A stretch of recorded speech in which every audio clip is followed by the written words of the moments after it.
Good morning fifth class. आपका SST की class है आज, और एसएसटी में आपका 5th चैप्टर चल रहा था। हम ग्रीनलैंड के बारे में पढ़ रहे थे, जो आइस और स्नो से क्या है, कवर्ड है। ठीक है, आगे हम हाफ चैप्टर पूरा कर चुके थे। आपने इसके क्लाइमेट, वेजिटेशन एंड लोकेशन के बारे में अच्छे से स्टडी किया था, और उसके बाद हम इसके आगे नेचुरल रिसोर्सेज पढ़ेंगे। नेचुरल रिसोर्सेज मीन्स होता है, नेचुरल मीन्स प्राकृतिक, और रिसोर्सेज मीन्स संसाधन। प्राकृतिक संसाधन जो हमें नेचर से मिले हैं, वो कौन कौन से यहाँ पे ग्रीनलैंड में आगे देखते हैं। The natural resources of Greenland included coal, iron, ore, lead, zinc, diamond, gold, platinum, uranium, fish, seal, whales, hydro power and petroleum. ये जितने भी मैंने अभी तक नाम लिए हैं आपके, ये क्या हैं, हमारे नेचुरल रिसोर्सेज हैं ग्रीनलैंड के।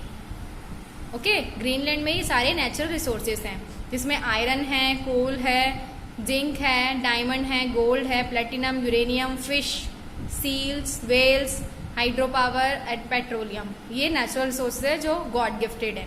ओके, अब आगे चलते हैं, हम इसकी इकोनॉमी के बारे में पढ़ते हैं। इकोनॉमी मीन्स क्या होता है, जो आर्थिक संसाधन जिसे बोलते हैं। ठीक है, वो इसकी किस में आता है, इकोनॉमी में आता है। Greenland is mainly dependent on fishing and fish export. किसमें ग्रीनलैंड जो है वो किसमें डिपेंडेंट है, मेनली जो ग्रीनलैंड है वो ग्रीनलैंड कैसा वाला एरिया है, पूरा का पूरा सागर, मतलब जो जहाँ दूर दूर तक सिर्फ वाटर ही वाटर फैला हुआ है। ठीक है, आइस है, आइस कब, जब ज्यादा कोल्ड, जब सर्दी ज्यादा मौसम होता है, तो यहाँ पे जो वाटर है उसकी क्या हो जाती है, बर्फ जम जाती है। तो पूरा एरिया जो है ज्यादातर वो फिशिंग वाला एरिया है। ठीक है, तो डिपेंड क्या है, किसी मेनली जो ग्रीनलैंड है हमारा किस पे डिपेंड है, वो फिशिंग पे डिपेंडेड है। Most of the countries income comes from the fishing industry.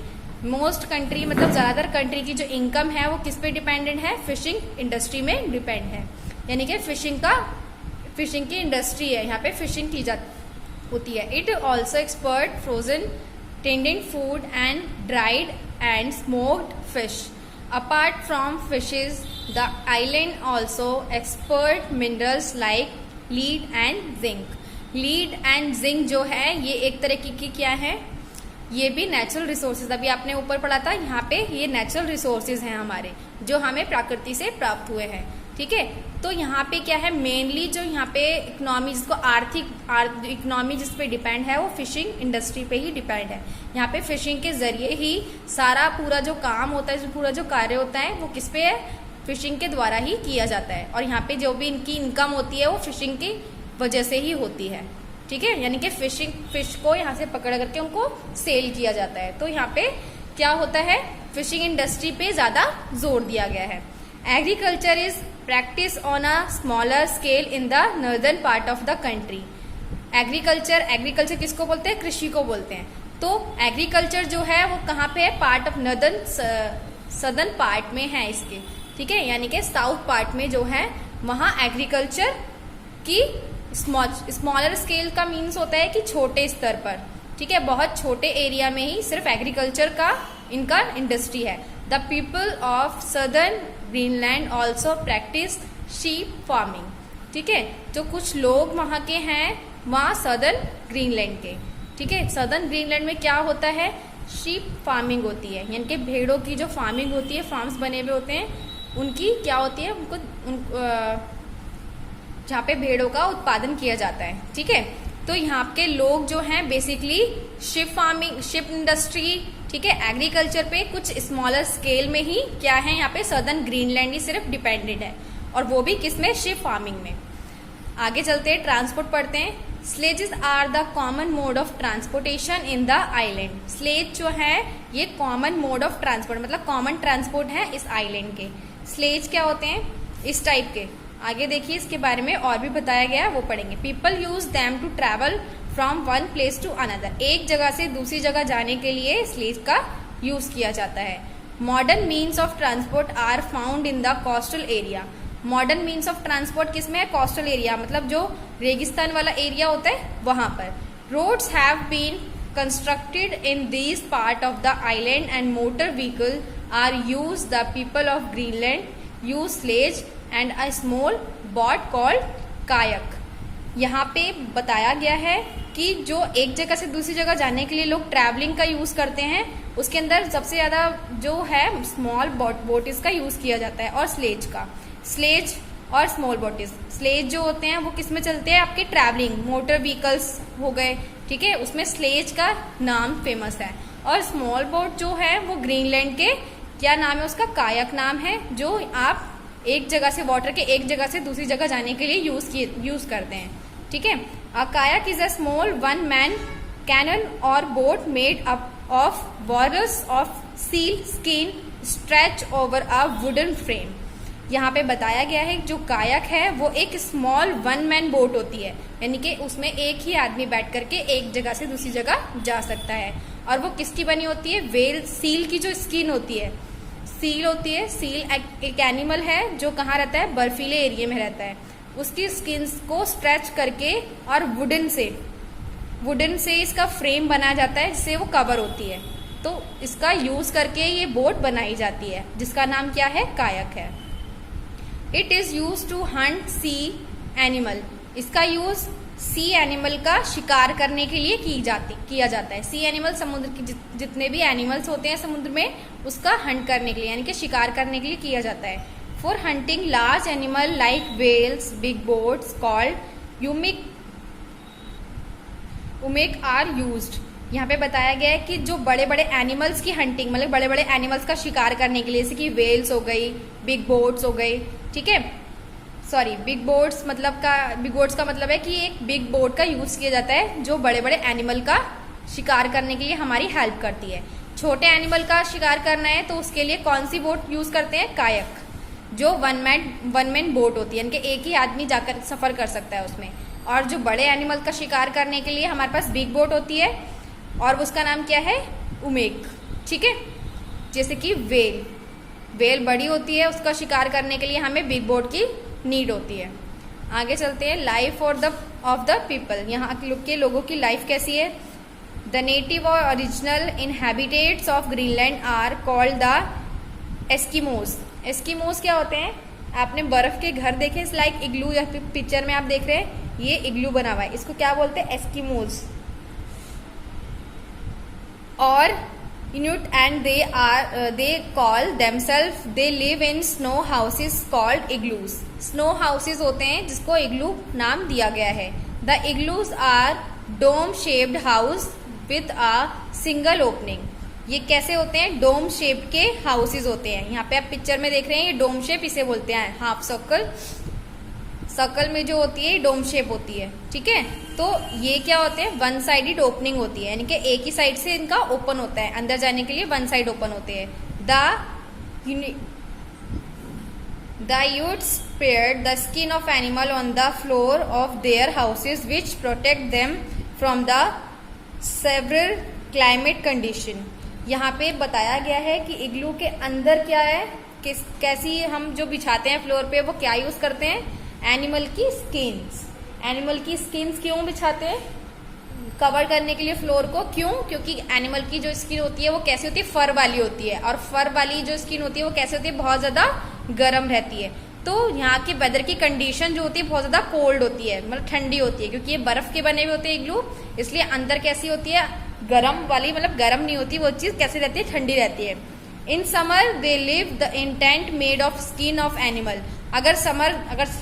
जब समर आता है, समर में टेंट बनाते हैं, वो भी किसका, एनिमल की स्किन का। These tent are called tau pigs. इसको बोलते हैं, इसको क्या बोलते हैं, जो टेंट होते हैं जो स्किन एनिमल की स्किन से बने हुए होते हैं उसको टाउ पिग्स बोल दिया जाता है, ठीक है। आगे चलते हैं। The south western coast of Greenland is the warmest part. South western जो कोस्ट होता है, साउथ वेस्टर्न एरिया, वो कैसा होता है, वार्मेस्ट होता है, वार्मेस्ट मतलब गर्म। And therefore the most populous part of the country, the people of Greenland use harpoons to hunt seals. किसका यूज करते हैं, अलग अलग अपने हथियारों का यूज करके शिकार करते हैं, किसका, सील का, वोलर्स और वेल्स का। They also catch fish. Fish form an important part of their diet. Fish क्या होती है, यहाँ पे इसका यूज करके हंट करते हैं, शिकार करते हैं और फिश की कैचिंग करते हैं। एंड फिश क्या होती है यहाँ की इम्पॉर्टेंट पार्ट ऑफ है, इनकी डाइट का इम्पॉर्टेंट पार्ट है। It is exported as well, they import a number of food item. Kayaks are use to catch fish. Kayaks, अभी मैंने क्या आपको बताया, आपको कायक क्या होती है, स्मॉल बोट को बोलते हैं कायक, ठीक है, जिसका यूज करके ये large number of food item को क्या कर लेते हैं, सिक्योर कर लेते हैं। The cold climate of Greenland make is essential for people to wear warm clothes. यहाँ का जो कोल्ड क्लाइमेट है ग्रीनलैंड का, वो पीपल को क्या कैसे वियर करते हैं, वार्म क्लोथ्स वियर करते हैं। Many of them wear clothes made of seal skin, which is warm as well as waterproof. जो सील की स्किन के बने हुए क्लोथ्स होते हैं वो कैसे होते हैं, वार्म मीन्स गर्म भी होते हैं और वाटरप्रूफ भी होते हैं। They will coast with fur-lined hoods called parkas, fur gloves, warm leggings and long boots. यहाँ पे बताया गया है कि जो कैसे कैसे क्लोथ्स जो होते हैं हम वहाँ के ग्रीनलैंड के जो लोग होते हैं वियर करते हैं। फर लाइन हुड्स, जैसे कि फर वाले जो हुड्स होते हैं, बड़े बड़े लॉन्ग कोट जो होते हैं, ओवरकोट जिसको बोल दिया जाता है, वो कैसे होते हैं, फर लाइट हुड बोलते हैं उनको, ठीक है, जिसमें फरी टाइप में होते हैं, जैसे एनिमल की जो स्किन होती है ना फर वाली होती है, उस टाइप के यहाँ पे क्या होते हैं, फर लाइक हुड्स होते हैं, जिनको क्या बोला जाता है, पार्कस बोल दिया जाता है। फर ग्लव्स होते हैं, फर वाले ही ग्लव्स होते हैं, ठीक है। वार्म लेगिंग्स होती है, गर्म लेगिंग्स, एंड लॉन्ग बूट्स होते हैं, लंबे वाले बूट्स होते हैं, जिससे क्या होता है कि यहाँ के लोग यहाँ की जो वेदर एंड क्लाइमेट जो भी कंडीशंस जैसी होती है उसके अकॉर्डिंग यहाँ पे रह लेते हैं। जैसे आप पिक्चर में भी देख रहे हैं, आप इस टाइप के फर वाले, ये हुड है जो इसने पहन रखा है, लॉन्ग बूट, ग्लव्स फर वाले, इस टाइप के इनके क्लोथ्स होते हैं। ग्रीनलैंड के लोगों के यही वाले क्लोथ्स होते हैं। ओके, आगे चलते हैं। Changing lifestyle. अब लाइफस्टाइल में क्या चेंजिंग है देखते हैं। The life of people of Greenland has change over the years. यहाँ की जो पीपल की लाइफस्टाइल है वो कैसी है, चेंज है। Many of them work in cities, miles and oils fields. यहाँ पे क्या है, बहुत सारे वर्क्स हैं इन सिटी में, कैसे, mines and oils fields. There are schools, hospital and shopping centre. The people live in permanent houses. अब लोगों के क्या है, परमानेंट हाउसेस हो चुके हैं, शॉपिंग मॉल्स, स्कूल्स, हॉस्पिटल इस एरिया में बन चुके हैं। तो यहाँ के लोगों की लाइफस्टाइल में ये चेंज आया है, ठीक है। और यहाँ की जो सारी माइल्स एंड जितनी भी इंडस्ट्रीज हैं सारी की सारी क्या है, चेंज हो चुकी हैं। जैसे कि पहले था यहाँ पे एग्रीकल्चर था एंड फिशिंग इंडस्ट्री थी, वो सारी क्या हो चुकी है, चेंज हो चुकी है। The people live in permanent house, और पीपल अब अपने परमानेंट हाउसेज में रहते हैं। The capital city Nuuk, previously known as Godthab is a modern city. Previous मतलब पहले इसको गोथप के नाम से जानते थे, लेकिन अब क्या है, कैपिटल सिटी नुक, ठीक है। It is a modern city. ये कैसी है, मॉडर्न सिटी है। It is an important centre of processing fish. ये क्या है, एक इम्पॉर्टेंट सेंटर है किसका, फिशिंग की प्रोसेसिंग का। Fish is canned and exported all over the world. पूरे वर्ल्ड में जो फिश की एक्सपोर्ट किया जाता है, कहाँ से किया जाता है, इस एरिया से फिशिंग का एक्सपोर्ट मतलब माल आया जाता है, मतलब लाया जाता है वहां से। तो बेसिकली यहाँ पे फिशिंग की अभी भी क्या है, इंडस्ट्रीज हैं, यहाँ पे फिशिंग का सेंटर्स हैं, और यहाँ से फिशिंग की क्या होती है, प्रोसेसिंग आगे होती है। ये एक ग्रीनलैंड है, और ग्रीनलैंड की लाइफस्टाइल जैसे पहले थी अब चेंज हो चुकी है। ये चैप्टर आपका क्लास फिनिश हो चुका है। होप ये चैप्टर आपको अच्छे से समझ में आया होगा। हमने यहाँ पे ग्रीनलैंड के नेचुरल रिसोर्सेज के बारे में पढ़ा, उससे पहले क्लाइमेट वेजिटेशन के बारे में पूरा हमने डीप स्टडी की थी। बाकी की एक्सरसाइज मैं आपको पिक क्लिक करके शेयर कर दूंगी। Okay, bye class, take care.